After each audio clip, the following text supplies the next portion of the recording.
지난주 청와대 국민청원 게시판에는 이 진인 조은산이라는 사람이 조선시대 상소문 형태로 정부 정책을 비판하는 글을 올려서 30만 명이 넘는 동의를 얻는 등 화제였습니다.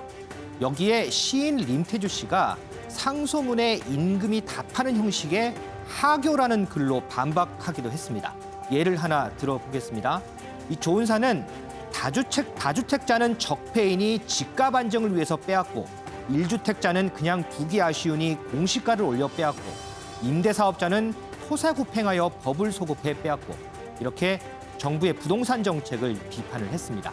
여기에 림태주 씨는 너의 그 백성은 어느 백성이냐 가지고도 더 가지려고 탐욕에 눈먼 자들을 백성이라는 이름으로 퉁치는 것이냐라고 맞받았습니다. 조은산은 가난하지만 성실히 살아서 집 한 채 마련했는데 왜 정부는 이들을 투기꾼으로 몰고 세금을 과하게 부과하면서 마치 서민을 위한 정부인 양 큰소리치냐 이렇게 비판을 한 겁니다. 하지만 림태주는 섣부른 부한해동은 사악하기 이를 데 없어 모두를 병들게 한다 이렇게 반박을 했습니다. 여기에 조은산이 또 맞받았습니다. 글 하나를 더 올렸는데요. 고단히 일하고 부단히 저축해 제 거처를 마련한 백성은 너의 백성이 아니란 뜻이냐 이렇게 비판을 했습니다. 이 조은산의 글은 현 정부 정책을 해학과 풍자를 살려서 짚어냈다고 평가를 받으면서 인기를 끌었습니다. 여기에 답을 한 림태주 시인의 글은 SNS에 지금 친구에게만 공개하는 걸로 이렇게 바뀌었는데요. 낯선 계정으로 몰려와서 막말과 욕설로 도배를 하기 때문에 방치하기 어려웠다 이렇게 밝혔습니다. 상소문과 하교 들어가서 더 자세히 얘기 나눠보겠습니다. 지난주 후반부터 이른바 시무7조 얘기가 계속해서 언론에 보도가 되고 있습니다. 최은미 기자, 청와대 청원 게시판에 이제 글이 올라오기 시작했어요. 그래서 이 글을 쓴 사람이 누굴까? 유려한 문장체, 또 이제 마치 이렇게 좀 과거 우리 조선시대 선비들이 이렇게 좀 점잖게 일갈하는 그런 문체를 쓰고 있어서 사람들이 상당한 관심을 끌었습니다. 일단 이 글, 시무7조를 올리는 사람이 과연 누군가? 신원이 확인이 됐나요? 네, 인천에서 뭐 아이 둘을 키우고 있는 평범한 30대 후반에. 예, 30대 후반에 이제 아빠다라고 예. 이제 본인의 이제 신원이라고 해야 되나요? 본인의 어떤 사람인지에 대해서 관심이 굉장히 높아지니까 그렇게 밝히고 있는데요. 전문적인 글 쓰는 사람이거나 어떤 정치인은 아니다 이런 뜻이군요. 네, 시민이군요. 네, 그렇습니다. 뭐 일각에서는 예. 뭐 국어 선생님이라는 이야기도 있는데 확인된 건 아니고요. 어쨌든 그냥 평범하게 이 시대를 살고 예. 있는 한 가장이다라고 이제 자신에 대해서 밝히고 있는 상황입니다. 예. 자, 어떤 글을 썼길래 또 여기 시인 림태주라고 하는 사람까지 가세해서 막 치고받고 이렇게 설전을 벌이죠? 그러니까 상소문의 형식을 빌어서 마치 조선시대 상소문인 것처럼 대통령에게 예. 바치는 글을 쓴 건데 이제 현 정부의 부동산 정책에 대한 비판이 대부분입니다. 예. 그러니까 왜 다주택자를 왜 이렇게 그 범죄자 취급하고 심지어 주택 하나 있는 사람마저도 이렇게 압박하려고 하느냐, 왜 과도한 규제를 세금을 이렇게 매기느냐. 규제를 이렇게 강화하느냐라는 내용이 골자인데요. 이제 그거에 대해서 이 림태주라는 시인이 그걸 이제 자신의 SNS에 반박하고 나서면서 이제 시무7조를 반박하는 글 하교라고 올리면서 이제 더 크게 좀 논란이 되고 있는 상황입니다. 그 림태주 시인은 뭐라고 썼냐면 언뜻 그럴듯하게 썼지만 이 조은산 씨가 올린 글이 언뜻 그럴듯하게는 보였지만 혹세무민이고 편파에 갇혀서 졸렬하고 억지스러웠다라면서 강하게 비판을 했어요. 근데 거기에 또 이제 반박글이 올라오면서 지금 계속 치고받기가 계속되고 있는 상황입니다. 예. 딱 한 가지만 좀 예를 들면 뭐 김태일 기자가 잘 얘기했습니다만은 이 림태주 시인이라고 하는 사람이 너의 그 백성은 어느 백성이냐 가지고도 더 가지려고 탐욕에 눈먼 자들을 백성이라는 이름으로 퉁치는 것이냐 이렇게 얘기를 했더니 이 조은산이라고 하는 39세의 평범한 아빠라고 주장하는 이 사람은 당신이 말하는 백성은 누구냐? 집을 갖지 못한 3천만 명이 너의 백성이면은 열심히 일을 해서 성실하게 돈을 모아서 집 한 채를 마련한 나머지 2천만 명은 너의 백성이 아니라는 뜻이냐라고 하면서 굉장히 뼈 있는 얘기들을 주고받은 것 같습니다.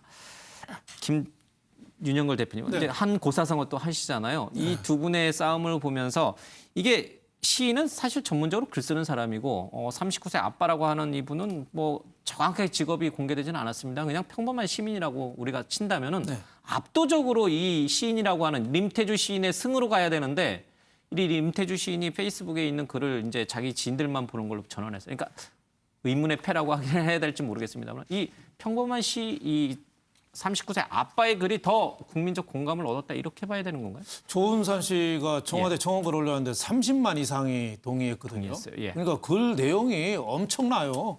예, 내용이 풍자도 있고 해악도 있고 예. 유머도 있고 그러면서 예의도 있고 조목조목 지적을 참 잘했어요. 그러니까 예.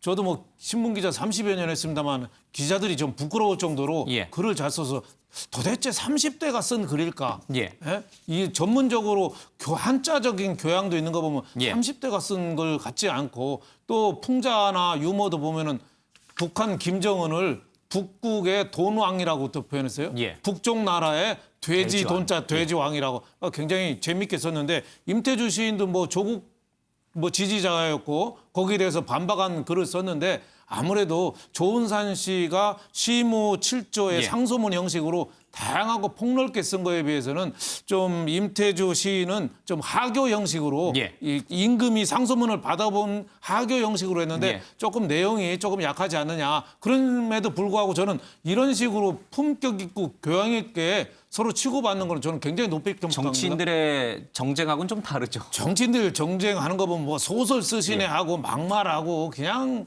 입에 담을 수 없는 시정 잡배들도 입에 담을 수 없는 얘기들 막 하는데 이분들 두 분은 굉장히 저는 예. 품격이 있어서 어느 정도 지지하는 건 그건 개인의 성향 차이죠. 조은산 씨는 그 2천만 집 있는 사람 예. 그리고 3천만 무주택자 집 있는 사람의 애완도 또 세금 예. 때리는 거에 대해서 또 보호를 해줘야 된다고 또 얘기를 한 거잖아요. 그러니까 임태주 시인은 도대체 너희 정체성이 뭐냐고 또 비판한 거고 저는 두 말 다 좀 높이 평가해야 된다 이렇게 생각합니다. 예.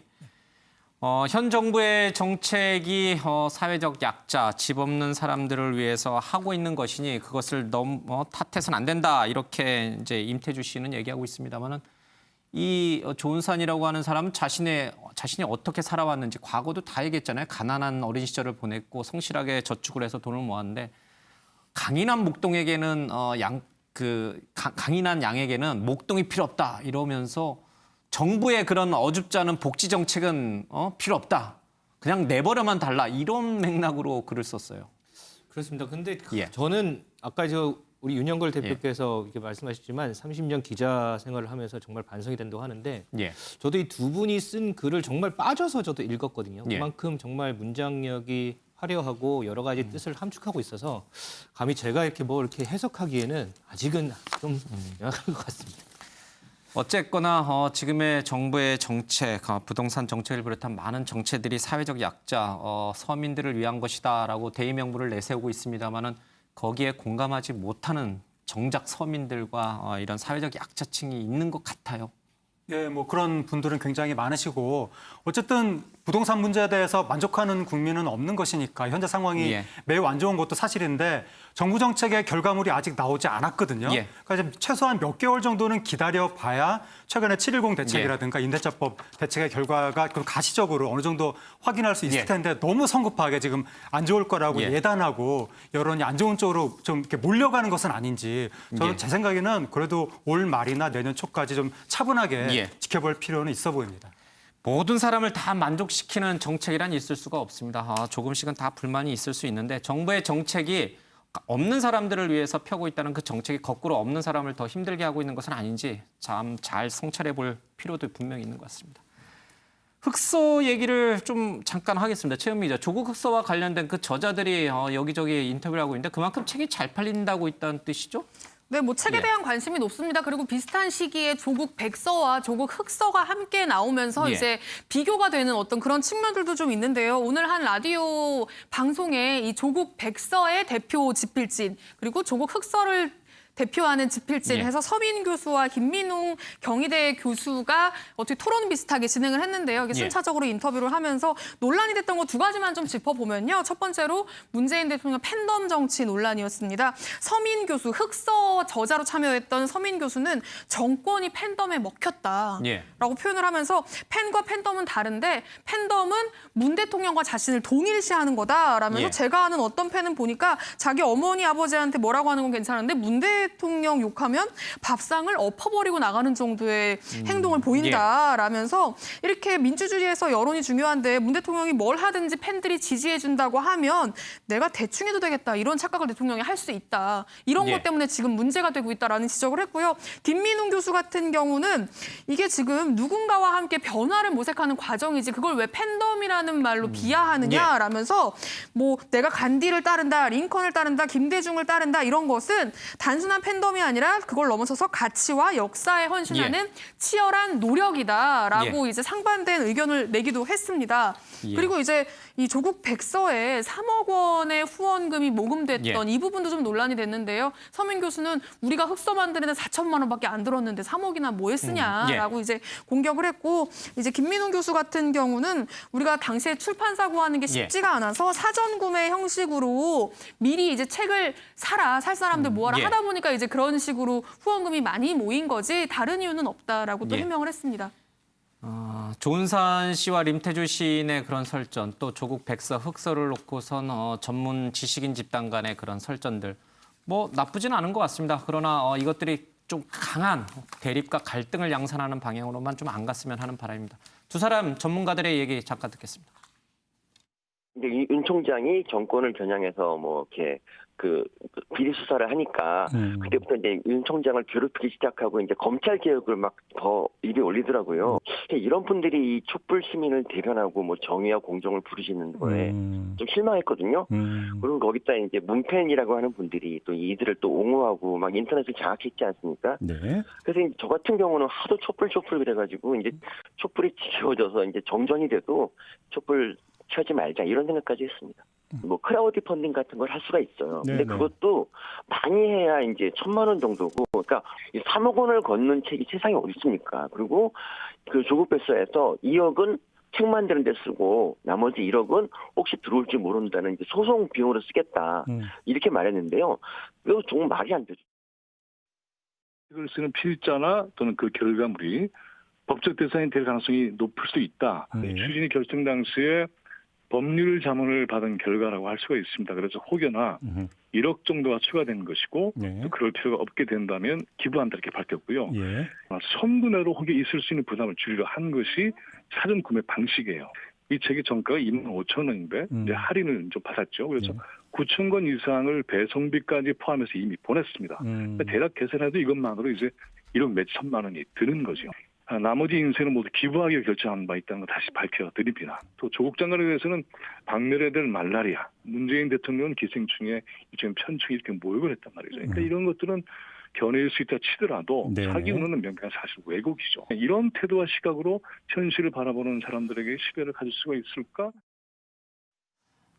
네, 교수라고 하는 전문 지식인들, 지성인들 간의 설전이기 때문에 조국 전 장관의 재판을 좀 지켜보면서 좀 했으면 좋겠습니다.